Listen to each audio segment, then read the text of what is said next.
Hey everyone, back by popular demand, and a really fun little kind of side topic or sub episodes that I'm really enjoying.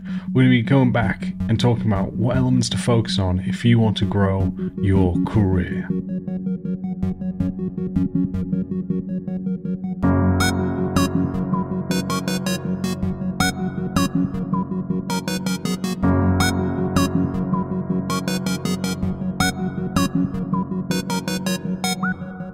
Hey everyone, I hope you're well, playing on making the games that you all loved. You're joined by me, your host, Principal Level Designer Max Paz. Absolute pleasure to have you all here, whether you're listening morning, evening, or night. I hope that you are well, and thank you for choosing to spend some time with me listening to the podcast. Now, for some of you, you may have not already heard, but there will be a link in the description. There was a part one where I broke down the elements of what to improve if you want to grow and progress throughout your career. And during that part one, we were focusing that on time estimation / planning, making sure that you log your time and use such tools as like Jira's or effectively documentations and meeting etiquette throughout that. So there'll be a link in the description. If you haven't heard part one, go check it out. Now in part two, we're going to be talking about other aspects that I've again found that I believe again are not necessarily the most talked about, not necessarily the ones that are the most enjoyed, but really are crucial elements in order to best grow that of your career and your skills as you progress throughout your ladder and in the time frame that you hopefully want. It has been a fascinating one to just see the appreciation and the validation on this one. I've had a fair few people reach out, again, industry veterans, friends of mine, who've all really taken the time and expressed that, oh yeah, like they hadn't really thought about these aspects and how vital these informations were, and also thanking their own mentors as well as others who've still been in the industry for a long time but are still wanting to grow and wanting to hear more about this kind of topics as well. And for that, it's really been important for me to think about these elements and really take the time to hopefully explain on them, expand on them. But again, I just want to show my appreciation for everyone who has enjoyed this. And sorry to kind of keep you waiting. The reason for this is we've obviously had great guests on since, as well as releasing some of the previous talks that I've done and getting these kind of aspects in it as well. So I really wanted to have these elements and not necessarily, again, I didn't know that part one was going to be as much enjoyed as it has been. So for me, I really wanted to spend some time, think about it, and really grasp, well, what could I expand upon? What do I also have seen, have experienced in these aspects themselves? So we've got a few that we're going to be covering today, another four for that. In this episode, we're talking about that of pipelines, whether that's the overall pipeline with level design in general, aspects of pipelines in terms of gameplay, communication with different kind of other disciplines. Metrics will be the second topic for us. Discussing that of how do you actually plan successful metrics, what does that look like, and how do you actually set that up. Moving on to level definitions, we'll be talking about that, whether that includes borders and really kind of the aspect of how best to get an overall understanding of the actual vision of the levels themselves. And then communication. We spoke about it briefly in that of the previous one, but we'll be going into a bit more depth in different ways and different modes and how communication is important and vital for that. So for me then, we're going to be going through then and going into that of the pipeline as aspect one. So sit down, enjoy, or wherever you go into if you listen to this on this move. Hope this makes this journey far more enjoyable for you as well. But first, let's have a quick word from today's sponsor. Today's sponsor is none other than me. What I've done, everyone, and I hope you're excited for this, is I've actually created a level design kind of store. What I've done in this store is put up different kinds of tips and tricks that you can find there, whether that be my actual ebook itself to that of level design pamphlets focused on different things such as traversal, stealth, breaking into the industry, as well as different talks that I have done which you cannot find anywhere else other than on this store. So if you are looking to improve on your level design skills and processes, then check out the Level Design store, which will be down in the description below, where there'll be a link to find this. All you need to do is head over to gumroad.com/level design lobby. I hope you like what you see, and I look forward to hearing your thoughts. Thank you, and now back to the show. Now let's go into topic 1, that of pipeline. Now in the pipeline, we're not just talking about the overall aspect, right, of level design in terms of going from the first block out, or should I say the first pen and paper, to then that of the final release. That will be discussed on this, but we'll also be discussing that of different aspects, because there's so many things that you have to consider when making levels, right? So with that one said, let's get into the actual first one itself and the overall pipeline from the broad aspect of creating a level. Now you will hear in different companies different definitions, such as that of alpha, beta, polishing, your L0, L1, all the way up to L4, version 1 all the way to version 4, these sort of aspects, but they all roughly mean the same thing, right? And that is where they should all be and defining those pipelines for it. So it's normally on that, maybe it's sometimes on the lead, but I've seen it go to the seniors, the principals as well, but defining really what is each one of these definitions. What does it mean to have a block out at alpha? What does it mean to have a block out at L1? What does it mean for each one of these definitions? So when you pass it over to the team, the same standard and the same quality is met. And that's super important for everyone, because if you want to hand over your block out, say, to the art team, and you'll find that you will work with many different people and vice versa, right? So someone who may be your artist for mission 1 may end up being someone else's artist for mission 7, right? But if you hand in something completely different to what was handed to mission 7, this can again cause frustration, break down communication, and not necessarily helping people understand. So you really need to take that time, really think about these elements of what is it that is needed to meet alpha, right? Everyone is different. This is why it's discussed, as I said, normally given off to your senior members and in leadership, right?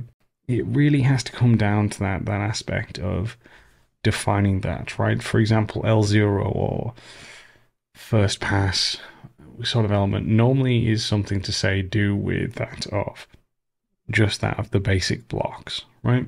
That can just be, if we're saying it's a single player game, that could just be the elements of, oh, okay, we have all the borders in, we have all the rooms kind of in the main path, so the player is able to actually go from start point to the end point, and there's no obstructions, right? Like, there shouldn't be any gameplay in this either, in my opinion, for the very first pass, right? The player needs to go from A to B.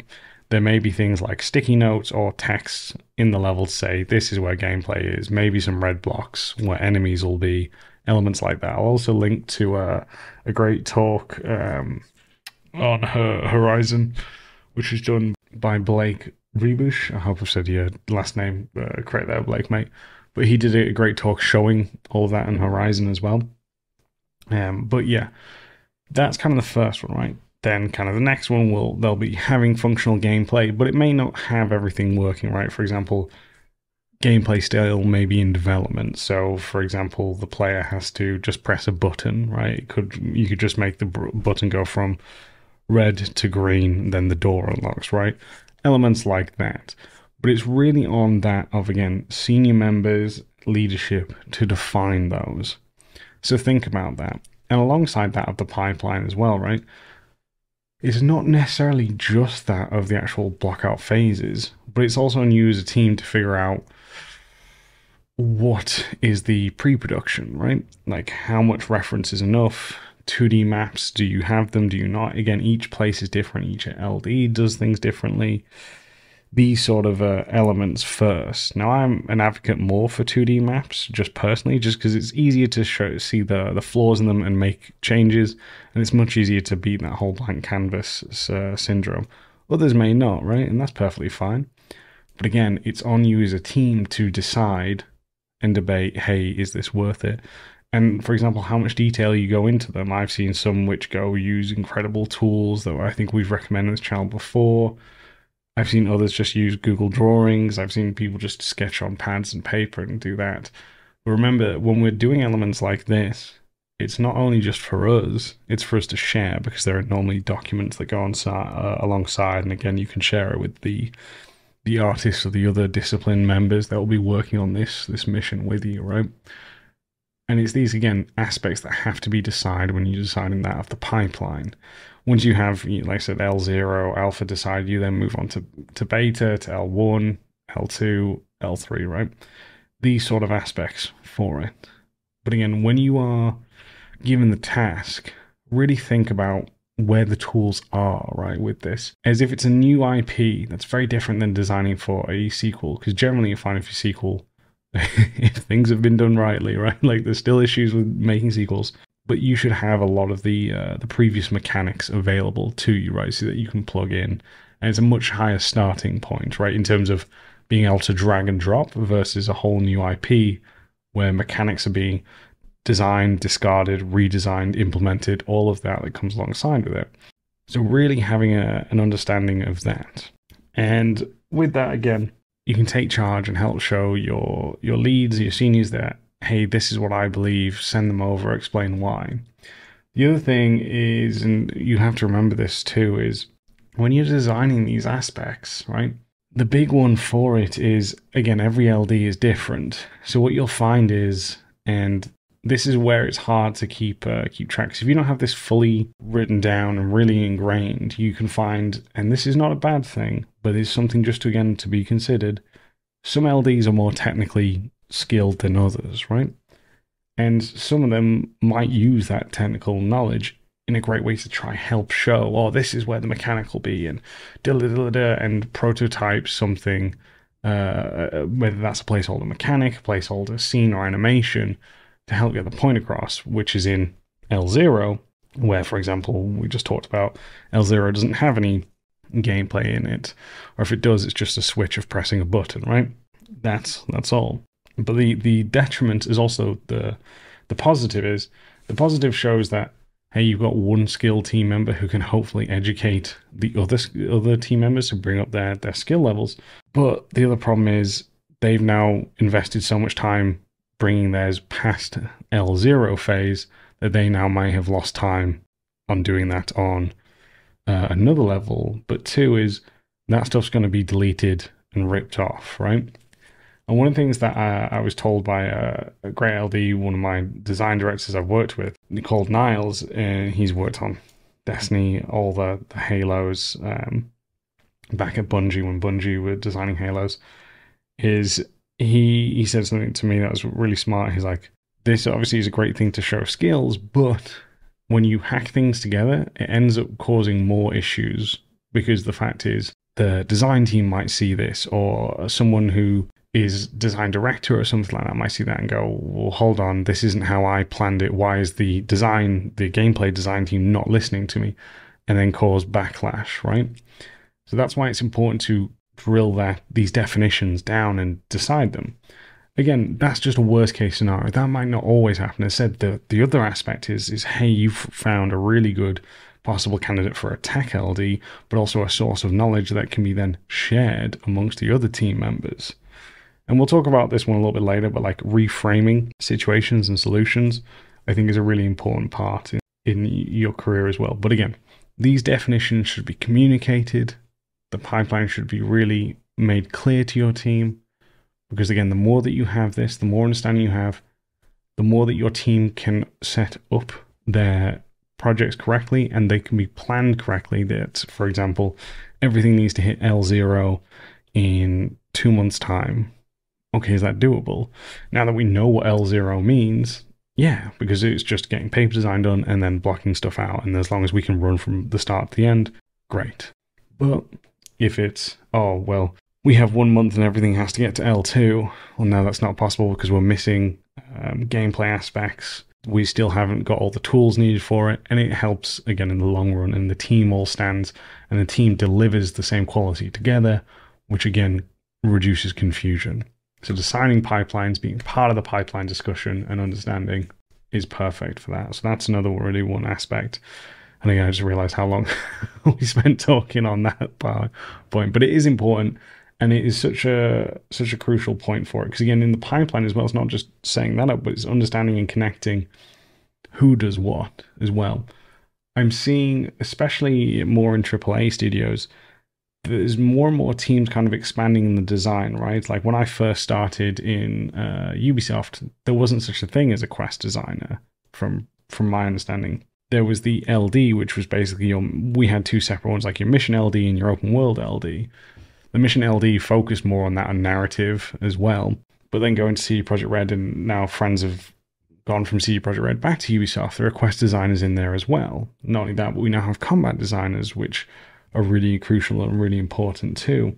And because of that, it's great to have all these masters of each of these aspects, but that means there's more cooks in the kitchen, right? And by understanding your pipeline, you can understand who does what, making sure no one steps on each other's toes, making sure, again, that everyone feels valid and they're getting a chance to really shine for that. So your pipeline's also not only just discussing with your team, but really deliberating and discussing who's in charge of what aspect. Understanding what it is that each team wants to control and why, and what they can help everyone deliver with. These are all super important to it. So again, pipelines, really important, really crucial, because if you can set up a great pipeline, and again, normally it does change throughout development, the sooner you can set one up, the sooner you can get everyone on board and buy in, the easier life will be. And you can, again, all focus back on the actual aspect of designing itself. The next one we have going to be talking about that is metrics. Now, metrics is so crucial, and it is, I think, one of the things I wish I had learned at university, and it was the first time I learned about it when I was actually working at Ubisoft. As we are constantly building spaces, and artists are really want you to understand that as well to help them with snapping and metrics. But we'll first talk about the aspect of LDs and designing with metrics. Metrics is that in the aspect of making sure things fit in the size of the universe, right? Making sure it looks believable, not only from us comparing to a real world aspect, but also making sure it's actually playable for players, right? Like if a door is too short and the player can't enter it, well, that's a problem. Or the camera clips through it, again, it breaks that immersion. And it's on us to understand that, really breaking down not only that of buildings and architecture, but how much metrics are needed to execute certain moves that the player can do, as well as that of spaces for puzzles, enemies, and their moves as well. And at some point, you're going to be given metrics. And I remember the first time I was given charge of metrics, I was like, what the hell do I do? Like, I was really confused by it. And it is kind of a kind of brain-racking element for that, right? But it is you kind of making sure everything feels real. Now, I was watching a pretty good video by a YouTuber where he's trying to design a Shrek game. He does so much, it looks great. But already when I saw the swamp versus the character, the door didn't even look like it fit Shrek in it. Now, again, he doesn't use the door for the game that he'll make because it comes just to beat him up and it's more of a backdrop, but that's not how it should be. I can tell that, and I think we've spoken about this, you see a lot of environment art being told it's level design or speed level design, and that's not part of it. That really isn't level design, and that's, again, not to insult him. I just don't want any of you to fall down these traps, because yes, it looks cool, yes, it looks sexy, it's got a great number of views, and he's done a great number of different things that make him such an important dev, but he hasn't done correct level design. And this is a really important thing, is that's, again, something that an aspect, especially if people trying to apply to get into LD jobs, it is an aspect that people will respect in it. If a lot of you, if you see my personal work, you'll see me talk about metrics in it. Like, I have to set up a metric gym.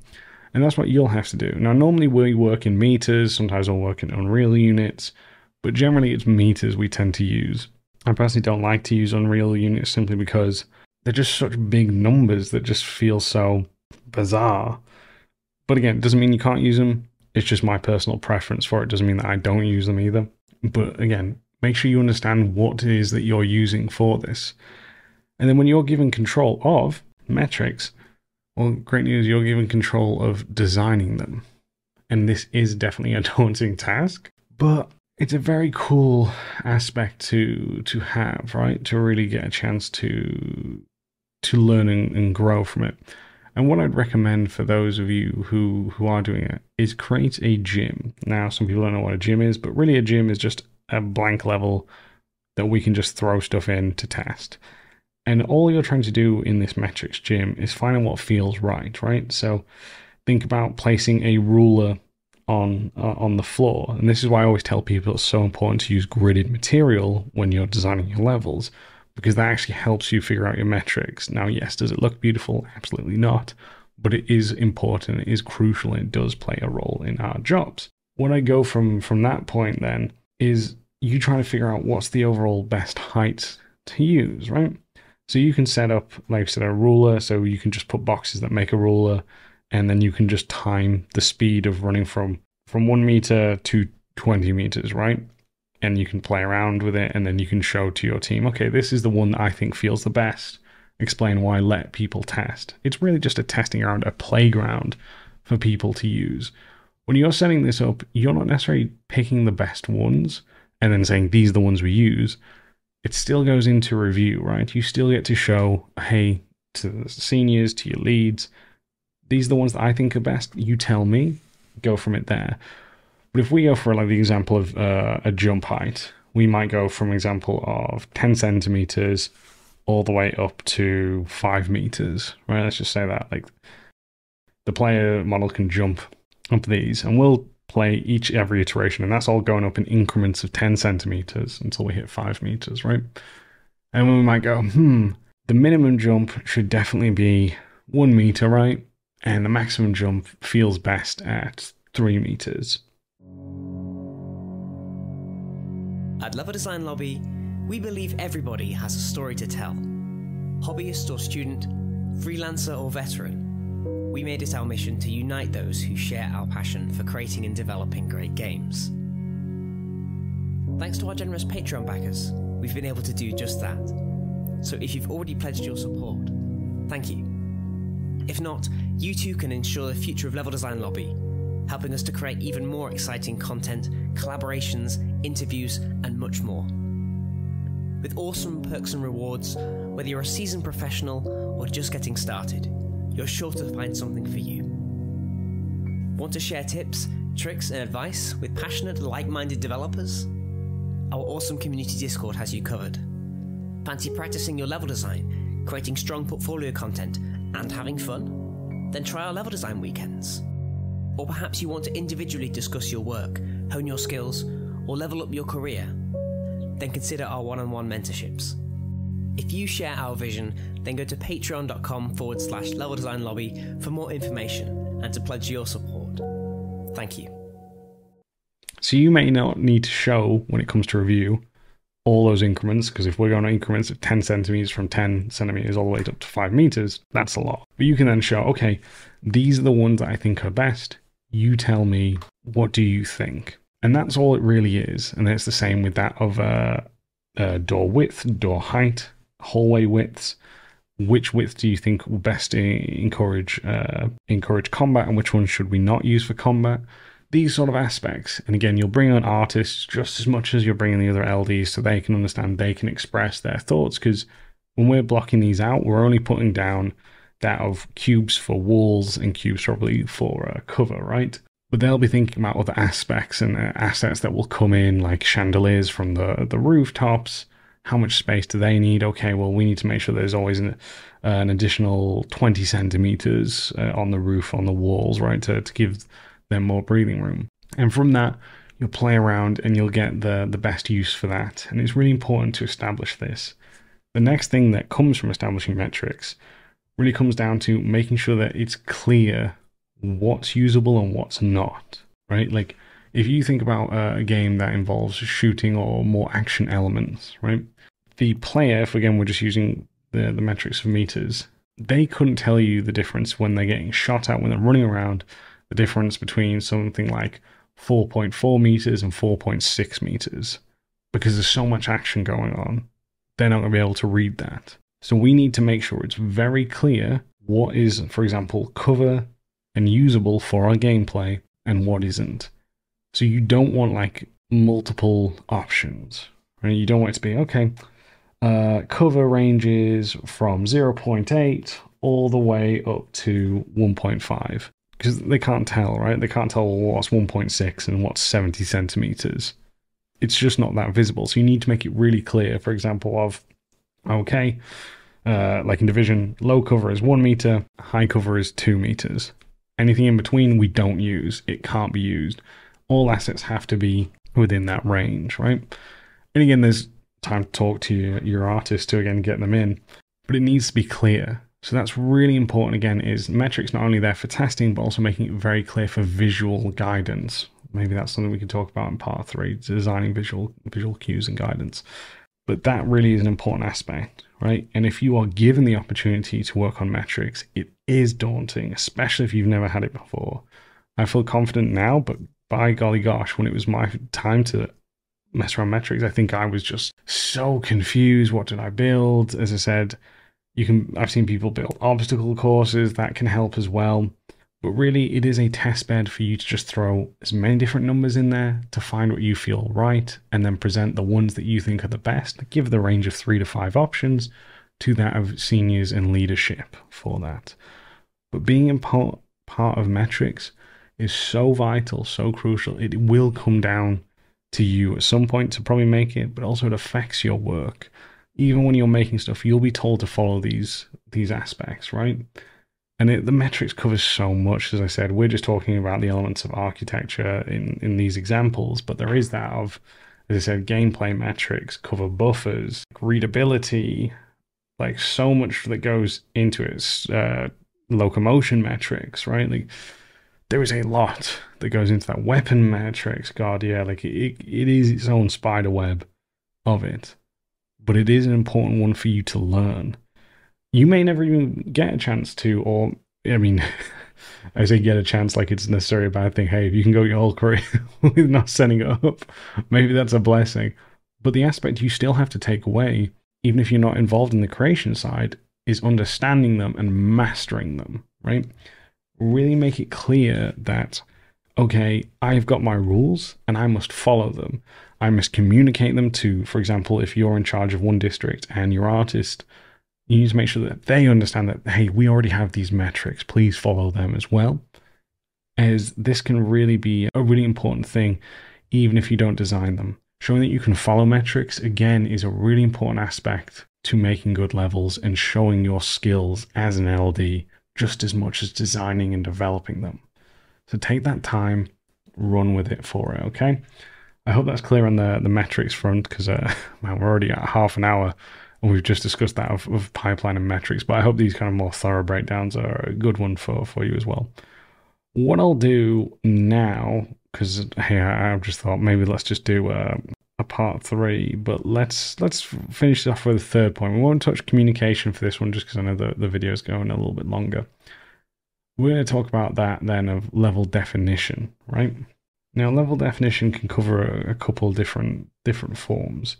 We'll be breaking down that of a level definition, breaking down what makes a key level for your style of game, just as much as we talked about pipeline, right? Like what is an alpha, what is a beta stage, what is L0 stage, what is L1 stage.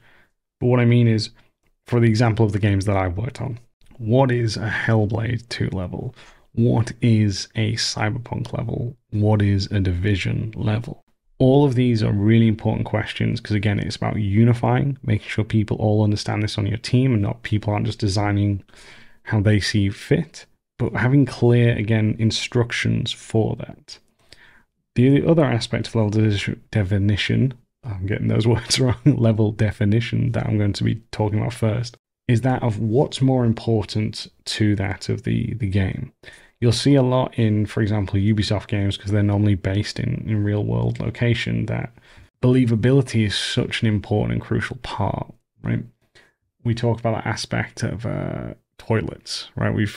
I've wrote an article on it. I know I've talked about it already in this podcast as well as on courses, but really having a clear point of, okay, if this is about realism, making sure it feels believable, right? Realism doesn't have to mean realistic for us because we need leeway to make gameplay fun and engaging.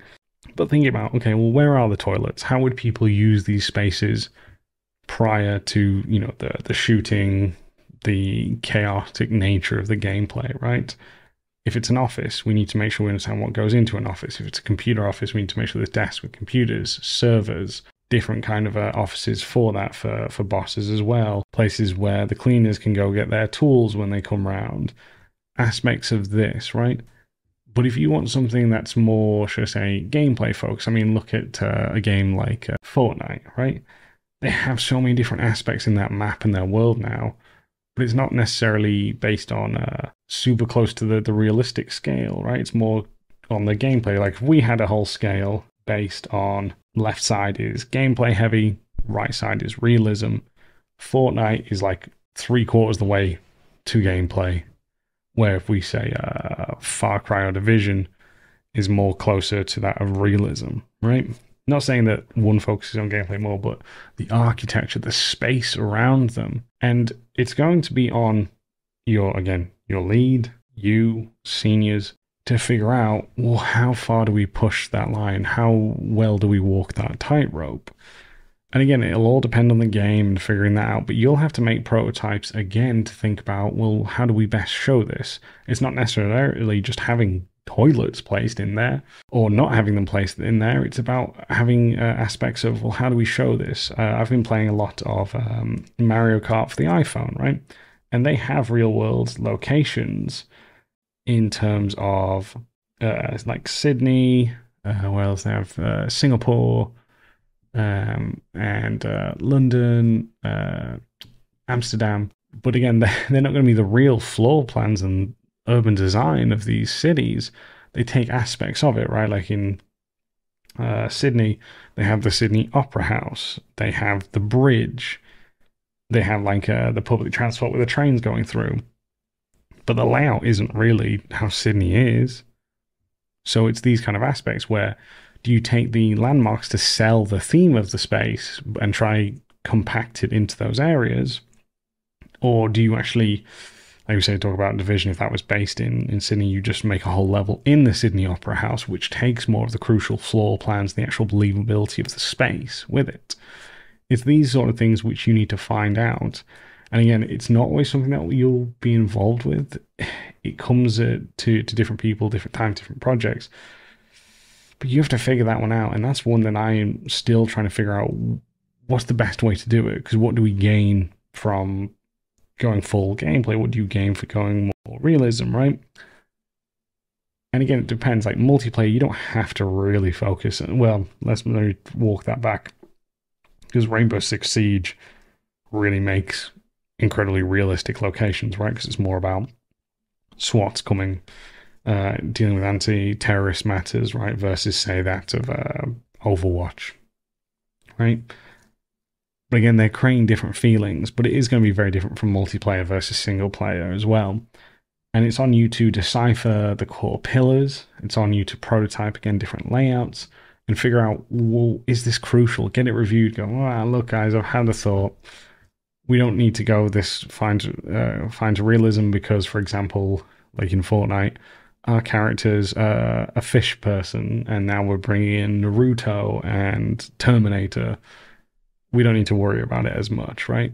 We can still have cool cities, but they don't need to necessarily function as a whole city would, right? Because it's not going to be as fun. But we still offer roads because we have vehicles. We still offer great ways of transportation with, say, that of the, I can't remember what they're called, but those like grinding rails, elements like that. But you have to figure out that definition for it, right? Where do you walk the line? It all comes down to prototyping. It all comes down to talking and communicating and deciphering the core pillars. Now, the next one of level definition as well is, again, getting a unified vision across to your team. Now, normally this might come in, say, something like the vertical slice. The vertical slice is, I think, such an interesting one because they can also offer detriment to your game development pipeline, but they also can offer a great guideline for your team as well. So we won't talk about that, but it's something just to consider. I think when you are coming up with your level definition about that, answering the question, what makes a crucial insert name of game here level, it comes down to, you'll probably be doing that as the LD on the vertical slice to try to figure that out. And you'll be trying to making sure you set it clear so that you can make sure that not necessarily everyone follows the rules, but it's clear what people need to deliver in order to make sure it's a great insert game topic, right? Like I know, for example, in a Cyberpunk level, one of the key things is you need to offer routes for the player. You need to make sure that there is enough options and choices for the player, right? Compared to that of Division, where the options aren't necessarily there, but you need to make sure there's enough space for your team of 4. And we also had, I can't remember who came up with it. I can't remember if it was I think it was one of the level design directors over at Annecy, but he came up with this kind of all combat for open world encounters need to follow these approach lines, right? Which was, the first triggering was audio. So players needed to be able to hear some sort of kerfuffle, whether that was hostages screaming, whether that was enemies talking to one another. The next one is there needed to be a decision point where players could view that the animations going across. And then the final point would be that where it's more kind of heavily covered with cover, right? And that allowed us to make sure, again, all of our stuff was similar, but again, players could understand it. And that's really important for that, I think. And it's tough to do. It is tough to figure out because you normally don't have much time to get it thought through, and you don't normally get enough support for it because your team's ready to go at this point, but it needs to be thought about probably best in pre-production or early production, or as I said, in a vertical slice, right? Really figure that one out, whether that's, hey, we need to make sure we have X amount of enemies, the approach to it, the different options that we have, and then can we use that to go through and then give it to your team, all debate, create the documentation for people to follow, move on from there. It doesn't have to be the full level, right? It could be, as we talked about with Division, the actual encounter rules. It could be that of cinematic spacing, right? All of that. When you start to break it down, because it's daunting when I say, well, what makes a Last of Us 2 level? What makes a Baldur's Gate 3 level? There's so many different aspects to answer on that. But if we then decipher that down in, okay, well, what should be the best encounter rules for people to use? What should be the best cinematic rules for people to use? What are the best traversal rules for people to use? When you start to break them down and bring them together, that's what, again, makes your team unify. Because when I say, well, if I was to post the question and everyone listening to this would go to me, okay, well, what makes a good Last of Us 2 level? So many of you are going to come back to me with different answers because you're going to focus on the levels that you loved, or like think that these didn't work, but this was the better levels, and we've all got differing opinions, right? When I say about rules as well, remember, it's more guidelines than rules. The way that I like to use the term rules is when you've got a better understanding of how the rules work, you can also understand when best to break them, when to use them, to the advantage, right? So think on that aspect for it as well, team. The more you help to create these rules, people won't necessarily think of it, some might not think of it as freedom at first, but trust me, they'll start to break them and make them incredibly useful for it as well. And that's why I say the term rules, because again, you're not trying to necessarily control, but you're trying to help people get a much clearer vision. And that's something, again, that if you don't have, can be worrying as a team, like for it as well, I think, because everyone can go off and, again, make something they think is the same, but trust me, they could be very, very far off from it. But yeah, I'm going to end this one here. I hope this one was a good one as well. So we talked about pipeline, metrics, level definition. There's a lot of things obviously go into that. But if you can, again, when I say this, you may not be involved in the creation of these, right? That's just, you never know who's getting called up for it, which project, when, right? Everyone's career is different. But think of it in the metrics term that I used. okay, you may not be creating the document, but you're going to show how much of a great LD you are by following the metrics, by reinforcing the metrics to other disciplines. Same with the level definition. You may not create it, but hey, I know it's more on the realistic side, so I'm going to look at floor plans for offices and really use them to create more believable spaces, and that's going to inspire others. Elements all like that, team. They're super crucial for it, and again, it's a great way to demonstrate your growth, your mindset, and help you, again, improve your own skills. As I said, I thought it was just going to be a two-part series, but we've already left out communication. I mentioned another aspect I'll come back to for part 3. So I hope that you've enjoyed this. Again, this was a little bit more thorough in terms of breaking it down, but again, hope that you appreciate that. And it makes these definitions a bit clearer because, again, in our industry, each space has different ways to define them. So I'm hoping that's cleared up. If you do want to reach out to me with maybe other aspects you think other LDs should learn, well then heck, reach out to me over Twitter, which is @MaxPairs. You can go email into the show, leveldesignlobby@gmail.com. If you want to support the show and make sure that we keep making great content, please do head over to patreon.com/leveldesignlobby. Thank you all much. Enjoy the rest of your day, week, evening, wherever. And I'll catch you all next time.